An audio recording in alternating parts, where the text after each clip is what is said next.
Number 2.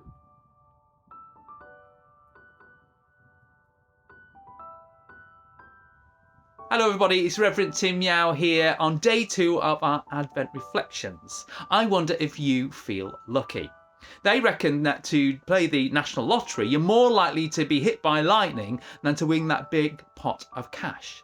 But what about statistics? Thinking about the Christmas story, what is the statistical probability that Jesus, who we celebrate at Christmas for Christians anyway, was the one who fulfilled all those 300 to 400 Old Testament prophecies, those foretellings that someone would come and fulfill this great story, will be a rescuer, a saviour for the Jewish people and the world.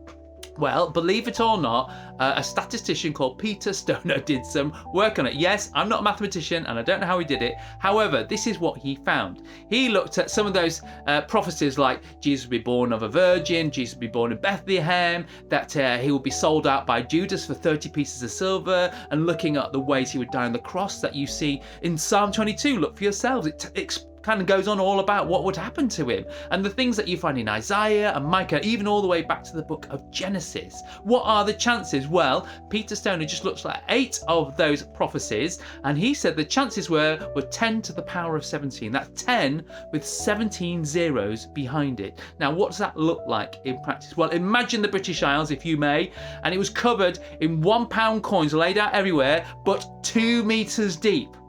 And a blindfolded person walks in, randomly picks up the 1 coin, and that's the coin that they were looking for. That are the chances of Jesus fulfilling just 8 of those Old Testament prophecies, according to Peter Stoner. So what does that mean for us? Well, you could say, well, it's just too off the scale. It's too good to be true. It can't possibly be possible. However, for us, if you can believe that and you can take that step of faith, it's saying that Jesus was chosen by God to be the one to fulfill all these amazing things, and the chances are so off the scale, and yet historically we look back and we see that these things happened, and it just blows your mind. So this Christmas and this Advent, I pray that this story of Christmas will blow your mind afresh.